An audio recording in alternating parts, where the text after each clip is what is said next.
माँ संस्कृता पूनम सिंह संस्कृत क्लासेस में आपका बहुत बहुत स्वागत है। जो हमारे सिलेबस में यूजीसी नेट के लगा हुआ है, हमने कल देखा था पंच महायज्ञ के बारे में। ठीक, उनके मेन चीज़ों को बहुत ही अच्छे से हमने देख लिया था। आज हम देखेंगे आख्यान के बारे में। जो आख्यान हमारे लगे हुए हैं, सुनस्सेफ आख्यान और वाग्मनस आख्यान, ये चीज़ें लगी हुई हैं हमारे सिलेबस में। तो हम इनको एक एक चीज़ों को अच्छे से देखते चलेंगे ताकि हमारे पेपर के लिए आगे के लिए बेहतर तैयारी हो जाए। ठीक, आख्यान इसको हम देखेंगे और इसमें आगे प्रमुख चीज़ें जो लगी हुई हैं उसको भी देखेंगे। वो बहुत ही इम्पॉर्टेंट चीज़ें हैं, तो इसलिए पूरी क्लास को आप लोग देखें और चीज़ों को अच्छे से देखते चलें। ठीक, तो सुनहसेफ आख्यान देख लेते हैं कि क्या क्या चीज़ें हैं। ठीक, सुनहसेफ आख्यान हमारा लगा हुआ है। तो यहाँ पे देखेंगे सुनहसेफ ऐतरेय ब्राह्मण में स्थित एक आख्यान है। कहाँ पे है ये? तो ऐतरेय ब्राह्मण। ऐतरेय ब्राह्मण हमारा कहाँ का है? तो ये ऋग्वेद का है। ठीक, ऐतरेय ब्राह्मण ऋग्वेद का है। ठीक, सुनहसेफ आख्यान ऐतरेय ब्राह्मण में स्थित एक आख्यान है। ये आख्यान है। ठीक, इसका सारांश यह है कि जब तक मृत्यु सामने ना आए तब तक रूपांतरण नहीं होता। ठीक, तो ये जो चीज़ें इंपॉर्टेंट है वहाँ पे हम बताते चलेंगे और बाकी चीज़ों को हम फटाफट देखते चलेंगे। आप लोग भी उसी हिसाब से चलते चलिए। यह आख्यान मानवीय लोभ, बेईमानी और उससे ऊपर उठने की क्षमता की कथा है। ठीक, ये चीज़ जो है इसमें बहुत ही अच्छा यहाँ पे चीज़ें बताई गई हैं। बहुत ही अच्छा आख्यान है इसमें, यानी कि लोभ और क्रोध, मद, मोह, ये सारी चीज़ें जो हैं उससे ऊपर उठने की क्षमता को यहाँ पे इस कथा में जो आख्यान है इसमें चीज़ों को बताया गया है। ठीक, तो यहाँ पे है राजा हरिश्चंद्र अपनी 100 रानियों के बावजूद निसंतान थे। जो राजा हरिश्चंद्र थे वो उनके 100 रानियाँ थी। 100 रानियाँ होने पर भी यानी कि वो उनके कोई संतान नहीं थी। तो वो यानी कि यहाँ पे चीज़ें बताई गई हैं। तो उन्होंने क्या किया, जो वरुण देव हैं उनसे प्रार्थना करी और एक मिनट जी, तो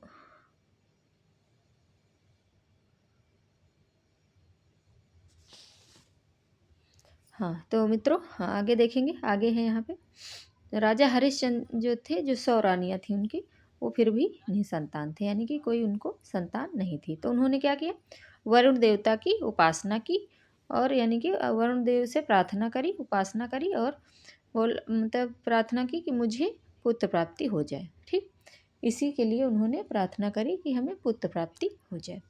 पुत्र प्राप्ति होने के लिए प्रार्थना करी वरुण देव की। ठीक, आपको समर्पित पुत्र, पहला पुत्र आपको समर्पित करूँगा।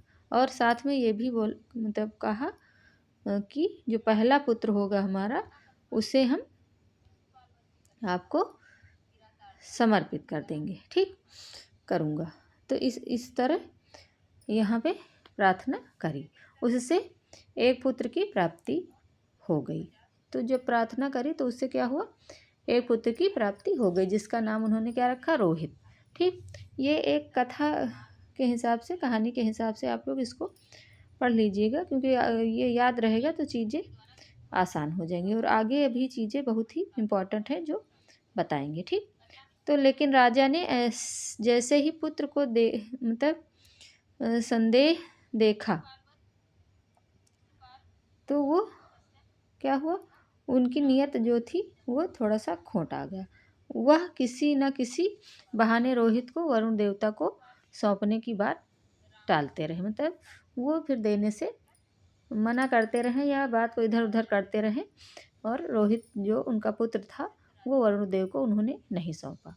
तो ऐसा करने से फिर क्या होता है कि वरुण देव नाराज होते हैं। पिता का ही उसे सचमुच वरुण देव को नहीं दिया, अर्पित कर दें, यानी कि वो जो वरुण देवता थे उनको वो रोहित को यानी कि देने की बात करी थी तो नहीं दिया। तो कहीं सच में ना समर्पित कर दें दे दे, इस डर से रोहित जंगल में भाग गया। जो रोहित जो था वो इसी डर के कारण कि कहीं वरुण देव को हमको ना दे दे, तो वह जंगल में भाग गया। और हरिश्चंद्र ने अपना प्रण पूरा नहीं किया। ठीक, जो हरिश्चंद्र राजा थे उन्होंने क्या किया, जो प्रण लिए थे कि दे देंगे, तो वो वरुण देव इसलिए उनको श्राप दे दिए। पूरा नहीं करे तो वो क्या किया, उनको श्राप दे दिया और वह बीमार हो गए। भाग्यवश जंगल में इधर उधर घूमते रोहित को एक स्त्री का गरीब ब्राह्मण अजीगर्त के पास ले गई, जिससे रोहित ने अपनी कहानी कही। ठीक, तो इस तरह चीज़ें यहाँ पे बताई गई हैं। अजीगर्त के 3 बेटे थे। जो अजीगर्त थे उनके क्या थे, 3 बेटे थे। तो तीनों बेटों के नाम थे सुनह पुच्छ, सुनह लांगूल और सुनह सेब। ये 3 पुत्रों के उनके नाम थे। तो सुनह सेब जो थे वो मझला पुत्र था, मझला यानी कि बीच का। ठीक, बड़ा फिर बीच में फिर छोटा, तो वो मझला कहलाएगा। ठीक, तो इस तरह यहाँ पे हो गया। तो बचपन से ही बहुत समझदार और विवेकवान था। जो मझला पुत्र सुनह सेब था वो बहुत ही समझदार और विवेकवान था, यानी कि बुद्धि उसकी तीव्र थी। अजीगर्त ने लालच में आकर रोहित से कहा कि 100 गायों के बदले, यानी कि जो 100 गायों के बदले वो अपने पुत्र को बेचने के लिए तैयार हो गए। उस पुत्र को वह अपने बदले वरुण देवता को सौंप कर अपनी जान बचा सकते हैं। इस तरह उन्होंने, यानी कि जो थे रोहित, जंगल में भाग जाने से उन्होंने ये चीज़ें वहाँ पे तय करी। ठीक, तो ये चीज़ें हुई। फिर उसके बाद में क्या हुआ, दूसरी ओर सुनह सेब ने सोचा, छोटा भाई जो सुनह सेब था वो उन्होंने सोचा कि जो छोटा भाई है वो माँ का लाडला है, बड़ा भाई है पिता का लाडला है, यदि मैं चला जाऊँ तो दोनों में से किसी को कोई अफसोस नहीं होगा। ठीक, 3 बेटे थे, तो तीनों में से जो सुनह सेब थे उन्होंने सोचा मैं चला जाऊँगा तो ना माता को कष्ट होगा ना ही पिता को कष्ट होगा, क्योंकि वो बीच का था। तो इस तरह उन्होंने सोचा, इसलिए वह खुद ही रोहित के साथ जाने को तैयार हो गए।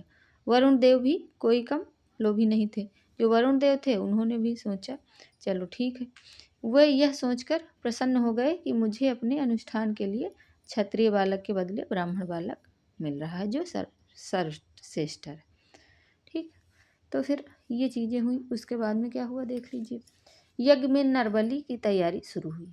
पहले क्या होता था, नरबली होता था।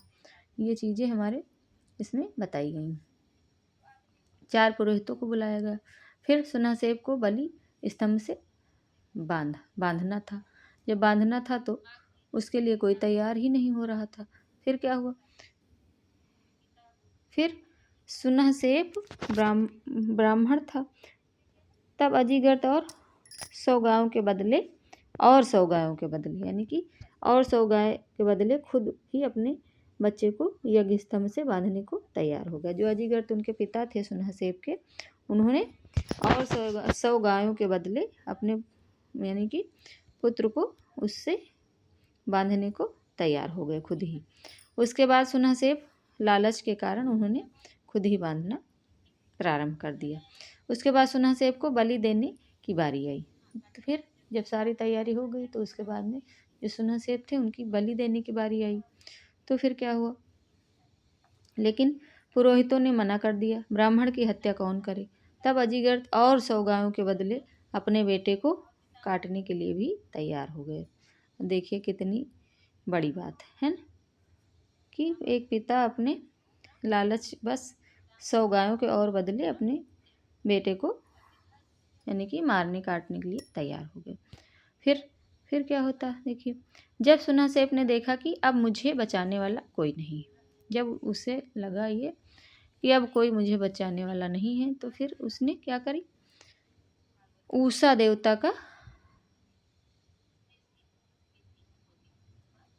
देवता का उन्होंने यानी कि प्रार्थना करना प्रारंभ किया उषा देव।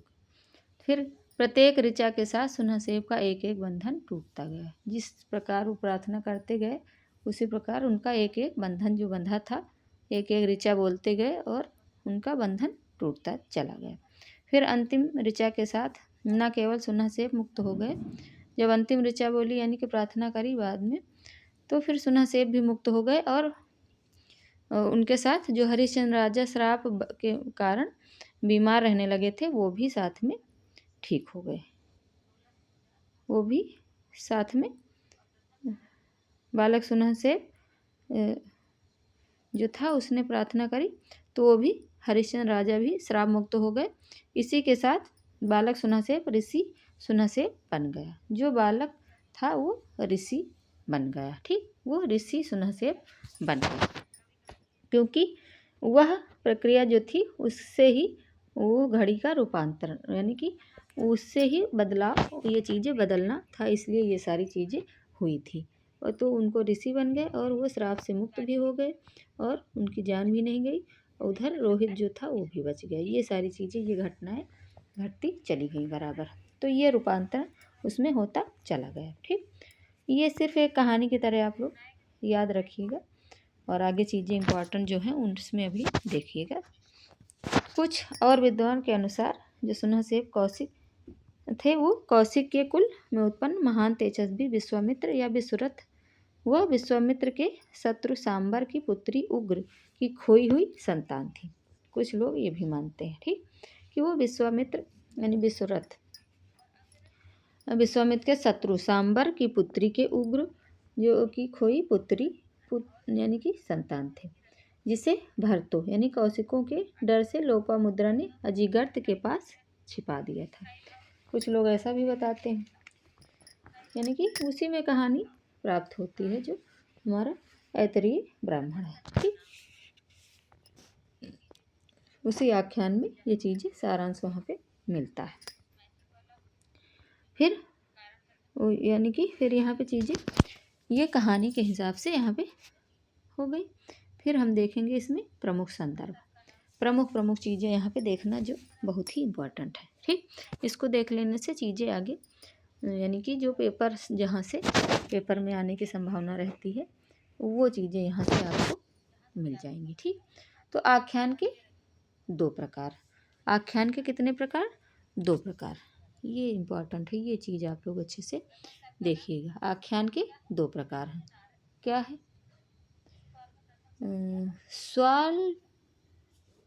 स्वाल्पकाय और दीर्घकाय।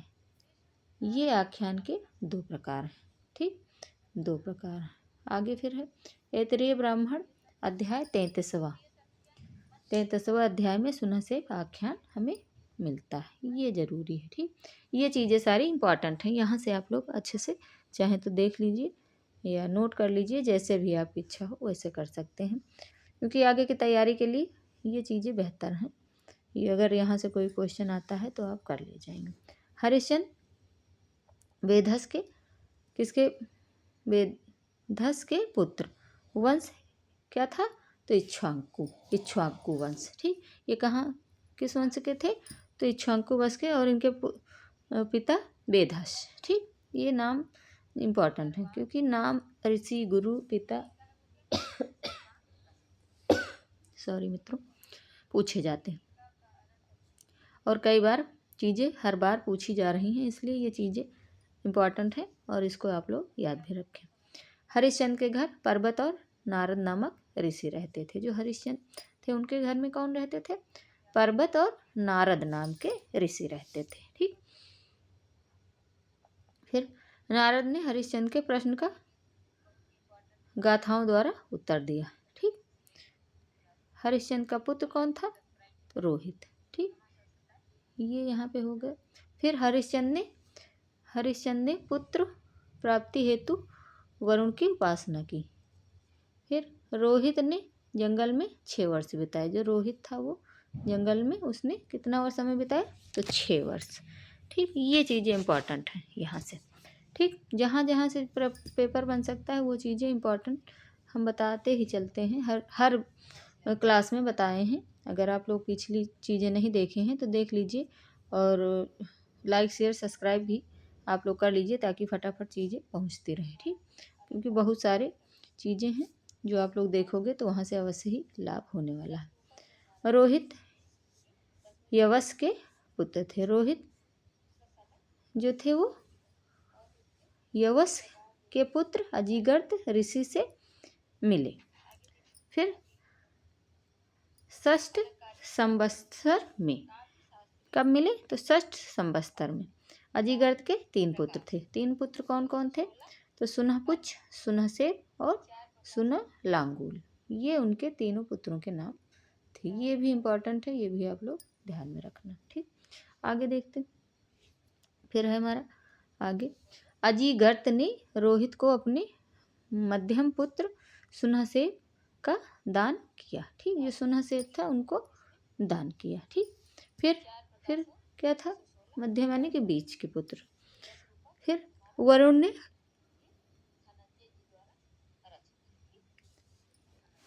फिर आगे देखेंगे, वरुण ने हरिश्चंद्र से राजसूय यज्ञ करने को कहा तथा उसमें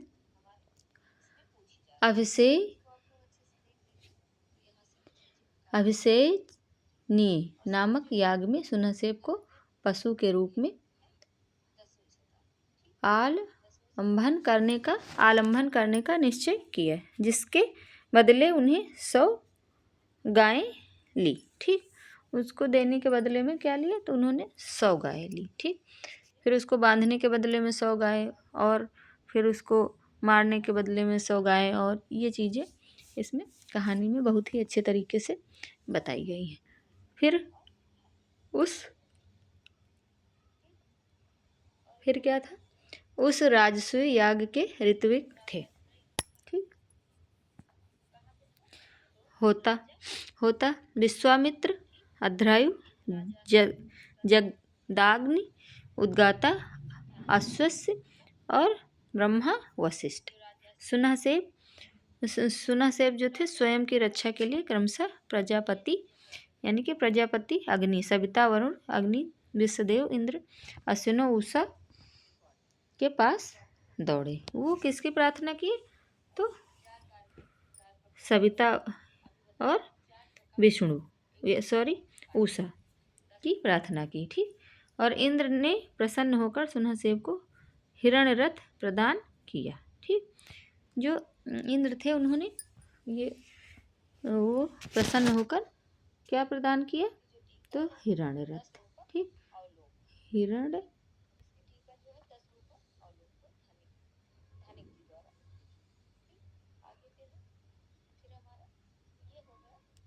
रथ प्रदान किया। ये चीज़ें इंपॉर्टेंट है, इसको आप लोग ध्यान में रखिएगा। बाकी चीज़ों को बढ़िया से अच्छे से करते चलिए और फटाफट चीज़ों को देखते रहिए, ताकि आगे की तैयारी बेहतर हो सके और आप लोग अच्छे से तैयारी कर पाएँ। ठीक है, तो मित्रों आज की क्लास बस यहीं तक। आगे की चीज़ें और पीछे की चीज़ें भी क्लास आप लोग देख लीजिए, जो नहीं देखे हैं वहाँ से बहुत ही इम्पोर्टेंट चीज़ें आपको मिल जाएंगी। ठीक है, तो नमः संस्कृताय, धन्यवाद, राधे राधे।